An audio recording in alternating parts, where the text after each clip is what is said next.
Casper, what best sideline defense can you recommend against the Scotch Gambit instead of the main line where black takes on d4? Well, if you want to remain unpredictable and if you just want to avoid lots of traps in the Scotch Gambit, you can try the lowly variation with knight takes d4. Yes, this is also playable. Super Grandmasters have played this before. There are three main responses in this position: knight takes d4, knight takes e5, and bishop c4. These are the common ones you're going to see. Let's start with knight takes d4. What do? Well, you just simply take back, no two ways about it, and after queen takes d4, Stockfish wants you to exchange queens right away, which is okay. And I'm not sure, I don't think most of your opponents are going to exchange queens, by the way, because there's any Scotch Gambit player or any white player who wants to oversimplify things in the opening stage. Trust me with all your elbows, nobody wants to exchange queens in the opening stage like this. But anyway, if you want to keep things simple, you can also consider playing d6, followed by knight f6, bishop e7, and castle shot. But in this particular video, the move I want to discuss and recommend is knight e7. You just want to put your knight on c6, period. But say, what if white stops us from putting our knight on c6, and so they play bishop g5?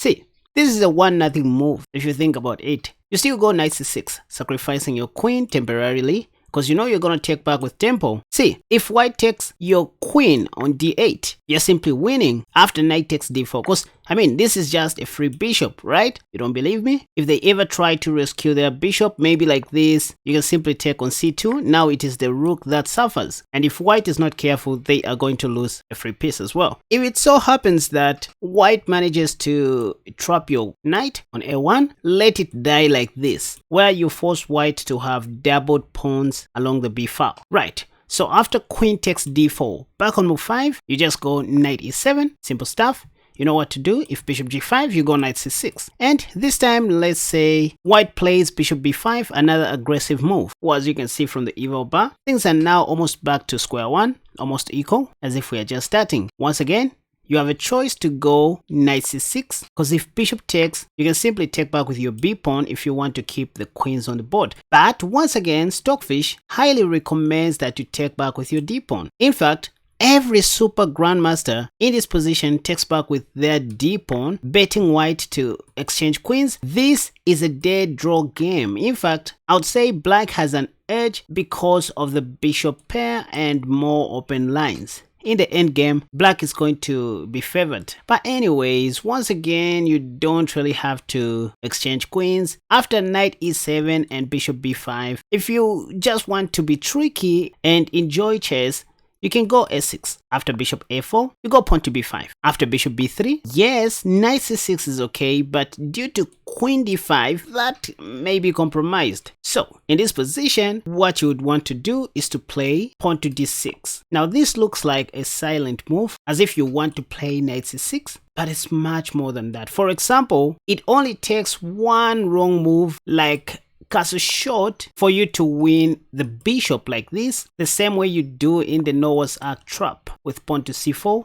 and that bishop is dead. That's the whole purpose. Maybe in this position, the best that white should do is to play pawn to c4. Again, moves like knight c3 will just run into moves like c5 and c4. That's why we play pawn to d6. So in this position, pawn to c4 should better be played to avoid the Noah's Ark trap. And now, as per theory, you are supposed to play bishop e6. Never mind, even if cb happens, anything you can do here is okay. But what I would do here is to take on b5. Yes, allowing bishop takes to happen, because at the end of the day, I'm still going to remain with a fixed pawn structure on the center. I have the connected 4, and I'm ready to push pawn to e5 if I want to. If f4 stopping me from advancing my e-pawn, well, I have d5 or c5 depending on my test. For example, c5 attacking the queen immediately, and after something like queen d1, I simply go knight c6. Say castle short, bishop e7, f5, trying to break open the king side. Here it's even wise to give up a pawn. You castle short, because after all, it's easier to get back this pawn, right? Or just bishop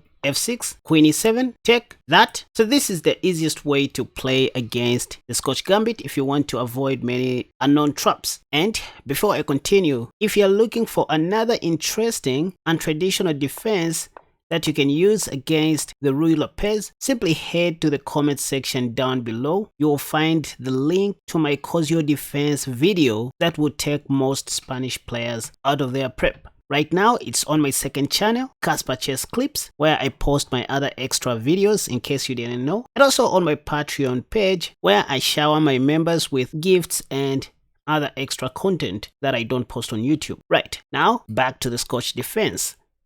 Now, once again, after knight takes d4, pawn takes, queen takes, and knight e7. Of course, you're not going to see most of your opponents playing bishop g5 or bishop b5. I just wanted to address these two aggressive moves first before showing you the most common moves in this position. What you will see most of your opponents playing are moves like knight c3 and bishop c4. So let's begin with bishop c4, another aggressive move, maybe trying to do something on the f7 square. Well, after this, you can just put your king's knight on c6. That was your plan. And in most cases, they are going to play queen d5, trying to checkmate you on f7. But here you can just play queen f6, because what else do you know? If bishop g5, you have queen g6. What else do I know? They will probably castle short in this position. And from here, you can play moves like bishop e7, so that if bishop g5, you just take, because there is no checkmate. If queen takes f7, you have king d8 or defend it. That's okay. Another interesting idea is to go bishop b4, like we do in the normal Scotch Gambit. If a3 or pawn to c3, you just put your dark squared bishop on b6 later on and castle short. You always want to put your dark squared bishop on b6, given a chance, by the way, to prevent the move pawn to f4, because your dark squared bishop is going to be pinning the f pawn to the king. But to maintain the advantage, Stockfish advises to play knight e5. Why? Because you're simply attacking the bishop. If they play bishop b3, maintaining their attack, now you go pawn to c6, chasing the queen away. After something like queen d1, maybe, this is when you develop your bishop to c5, naturally stopping the move pawn to f4 from happening. If you think moves like bishop e3 work, well, not in this world or in the next to come, because you can just take, and after pawn takes, you have queen g6 or queen e7. Actually, I like queen g6, maintaining the pressure along this file, and after something like knight c3 in this position, trying to defend the e4 pawn, now you go pawn to d6 or even castle short. It doesn't matter. After all, there's no bishop takes f7 due to knight takes. That's what I'm talking about. Right, once again, after knight takes d4, and pawn takes, then this and knight e7 instead of bishop g5, bishop b5 or bishop c4. The other move that you're going to see is knight c3. In fact, the top played move. But you see, once again, the plan is simple, just to go knight c6, attacking the queen. So they will have to undevelop their queen somehow, maybe to d1, because they don't want to block their dark squared bishop anyways, or their light squared bishop. So queen d1 is more neutral, after which your development will be very simple from here. You can play bishop c5 if you want, but I find bishop b4 to be more forcing. You just want to take and mess up white's pawn structure on the queen side. They will obviously play bishop d2, and now you can castle short or simply play pawn to d6 to pave way for your light squared bishop. So one thing I like about the lowly variation is the freedom to make moves. The main problem with playing the mainline Scotch game or Scotch Gambit is you have to memorize a lot of opening lines or know them by heart. You also need to prepare yourself for attacking moves, traps, and a lot of tricks. And there are some opening lines that you can't mix. Move order does matter a lot in the mainline Scotch Gambit or Scotch game. Once you miss a line, you lose. You snooze, you lose. But in the lowly variation, you have freedom. You can play d6 in this position, nothing will go wrong.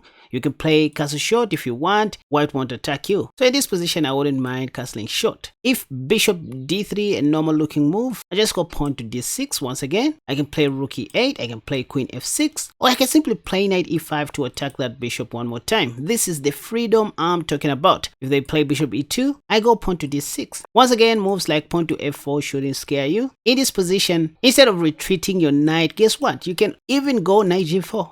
Because it looks like you're going to lose a piece, but nope. You have queen h4 check, and after pawn to g3, you simply take on g4, and after queen takes, you go bishop takes. Anyway, if you don't like exchanging queens once again because you can't play without queens, well, in this position you can play knight g6 if you want, but even better, knight d7. In fact, Stockfish likes knight d7 more than knight g6 due to h4. But why blocking your light squared bishop? With knight d7, you intend to position your knight on c5 or on b6. If a3, you go bishop c5. If b4, that's too much, you go d4. If rook b1, the other reason of putting your knight on d7, if you don't have knight c5, is to go knight f6. If e5, you will simply take and take back. Let's just say knight b5 in this position, trying to do something. You go bishop, they can't castle short, remember? If a4, you're also threatening to take. If e5, you can just go knight e4, by the way. If they play bishop d3, you have rook e8, and there's a problem, they're going to lose the e4 pawn anyways. This is what you can do just to avoid tons of theories in the mainline Scotch Game and Scotch Gambit. Enough of knight takes d4 and knight takes d4. But this time, say what happens if we take, then black doesn't take on d4 with the knight, but instead they take on e5. Well, this is one thing I love about the lolly against the Scotch, because with this one move, you kind of eliminate the possibility for white to play the Scotch Gambit. After knight takes e5, yes, you can play bishop c5 or knight c6, but the best I recommend is to go knight e6. Your knight on e6 is the safest piece on earth. It even makes no sense for white to play bishop c4 like they do in the Lichess database, because now you can simply continue with your normal development. Knight f6 attacking the e4 pawn. After knight c3, you develop your dark squad bishop with tempo, and here they will be forced to either undevelop their bishop to stay relevant in society or create other weaknesses like pawn to f3. Otherwise, moves like bishop d2 will just run into bishop takes and knight takes in the near future, although the best is to go pawn to d6 first, and white needs to know a bit of theory in this position. Moves like knight f3 run into bishop takes, and after bishop takes, you go knight takes e4. Turns out they can't even take on g7. Oh, what if they take on e6 first, eliminating the defender of your g7 pawn? Well, you take on c3, attacking the queen. Oh, but they have bishop takes f7, an intermediate move. Yes, you can take back with your king. Their queen is still under attack. They can't even give a check because of our knight, so they have to take on c3, and then you go rook e8, so you're going to castle by hand. Sadly, white will have to lose their right to castle as well, so they'll play something like king f1, and then you go queen f6. If queen d5 check, you have king f8, or even bishop e6. Oh, but there's queen takes b7. You have queen takes c3, dude, come on. At the same time, you are also defending your c7 pawn, and you are one move away from giving a check. Who am I? Anyway, so if knight takes e5, once again, just go knight e6. Bishop c4 doesn't make sense. From there, you're going to develop your pieces in harmony and castle short. And once again, you can see by playing like this, you eliminate a lot of traps and other tricks. Oh, by the way, after knight e6 and bishop c4, then knight f6. If black plays pawn to f3 to guard their e4 pawn, you can always play bishop c5 if you want to, or just pawn to d6 to keep everything simple. And there's even this other brilliant trap where you sacrifice your b-pawn like this for free. Yep, because if they take, they lose a piece after c6. If bishop c4 again, you have queen a5 check, and white's knight on e5 is insolvable. We continue with other variations. After d4 and knight takes, we've looked at knight takes d4 and knight takes e5. But what about bishop c4? Some kind of the Scotch Gambit? So you see what I was talking about? The lolly variation completely shuts down all the Scotch Gambit traps due to knight takes f3. After queen takes, hopefully you're not going to hangmate in one. You can just play something like queen e7 here, or even queen f6 if you want to oversimplify things. But once again, there's nothing wrong with knight f6. Next, you're going to develop your bishop even on e7 and castle short, play pawn to d6 to avoid all the traps in the world. But after knight f6, there's this other annoying move, queen b3, delaying your kingside development because white noticed that you wanted to develop your bishop and castle short. And also they are targeting your weak f7 pawn. So what should you do? The safest is to go queen e7. After you play queen e7, if white rushes out with bishop g5, again you can just go h6. If bishop h4, never be afraid to go pawn to g5 in these kinds of positions, because at the end of the day you are going to walk away with a pawn. Oh, they can castle short. You don't take because they are going to take with their pawn and pressurize the f7 pawn. So you want to play bishop g7. If rook e1, now that there is no pressure along the f file, you can now freely take. Even if they take with their f pawn, you just castle short. Even if they play knight c3, to avoid knight d5 or knight b5, just like in the rat defense, you go c6. This time if bishop g5, once again to oversimplify things, never be afraid to go h6. After bishop h4, you go g5 just to keep the advantage, because after bishop g3, you even have moves like b5 to chase the last squad bishop away. Say bishop d3, now you go bishop g7. Yeah, moves like h4 look scary, but if you look at the position, there's just nothing that is happening. h5, you can even castle shot. Trust me with all your fingers, there's no way black can get to your king side, even if they castle long. Here I would play d6 just to hold on to my e5 pawn. If f3, I go bishop e6. If queen a3, I go a5. Black is just very fast with the attack. If knight b1, I go b4. If queen a4, I protect my c6 pawn like this, because next I might play knight d7 and probably trap white's queen like this. Or bishop f2, d5, trying to close the position. If pawn takes, I take back with my pawn, still wanting to go d4. Queen b5, no trade. My queen is more powerful. g5, rook fb8, attacking the queen. Queen a4, d4, closing the line. Pawn takes, bishop takes h6. Knight d2, blocking the check. Knight c5, finally trapping the queen. So this is how most of your games are going to be going. But you see, after this sequence of moves in the bishop c4 line, and after queen takes, the knight f6, it's not every time you're going to see your opponents playing queen b3. In fact, this is not a logical move and not an easy one to find if you think about it. Here you will see most of your opponents playing bishop g5. In fact, that's the top played move in the Lichess database, you can check. After which you can simply play bishop e7 to unpin your knight. You still have an advantage. And they will play something like knight c3, because what else can they do? And then you just castle short. Knight d5, knight takes, you're going to be up a piece. They will castle short, obviously. And now you can play d6 if you want, or c6. I love pawn to c6 just to stop knight d5 or knight b5 in the near future. If something like rook a d1 is played, the purpose of playing c3 is to go pawn to b5, by the way. So you do that. If bishop b3, you can even play d6 to stay solid. In fact, d6 looks attractive, because if white is not careful making moves like rook f e1, you have bishop g4. If that doesn't happen, let's say they play pawn to h3, you still have h6. After bishop h4, you go queen c7, and pinning your d pawn to the queen, and continue playing actively. Let's say rook d2, just passing time. You have moves like a5, if you think about it, trying to trap the light squad bishop. If a3, you can even play rook b8, passing time. It is moves like these that look like you are doing nothing, which matter the most, because those are moves that you're used to position your pieces so well. Say rook f d1, they created a battery. You go a4, bishop a2, rook d8, just passing time. King h1, king h7, again just passing time. Rook d3.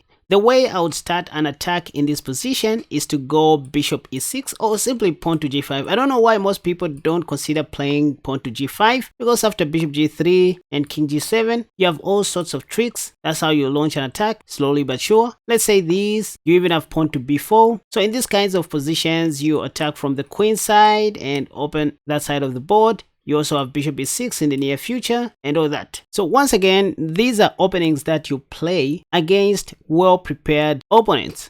If somebody plays the Scotch game or the Scotch Gambit, it means they are up to something, trust me. And one annoying move sequence in the Scotch Gambit mainline that you should always look out for is the one that I'm about to show you now. e4, e5, knight f3, knight c6, d4, pawn takes, bishop c4, bishop b4 check, c3, pawn takes, and then white doesn't take back. Because if they do, after all, you are supposed to play bishop a5 and bishop b6, followed by knight e7, d6, castle short, and all that, even pawn to h6. That's very simple, but the most challenging line that I've come across is castle short in this line. If you want to know how to play these main lines very well like a professional, you can check out my E5 defense course, which is about 3 hours long. You won't regret it. It covers everything you want to know, from the Italian game to the Scotch and all that. Now, time for you to go and check out my new E5 defense course, which I have also linked in the comment section down below. And I'm glad to say, so far it has received a lot of attention and people are getting it like crazy. So it's an opening response that you try against white's e4 opening. You're going to learn how to play against the Scotch, the Ruy Lopez, the Bishop's opening, 3 Knights opening, the 4 Knights game, the Vienna game, even the Italian game. So it's the complete E5 defense course that I just launched with my team. You better go and check it out. Thank you so much for watching this video. Until next time, have a wonderful day. Bye bye.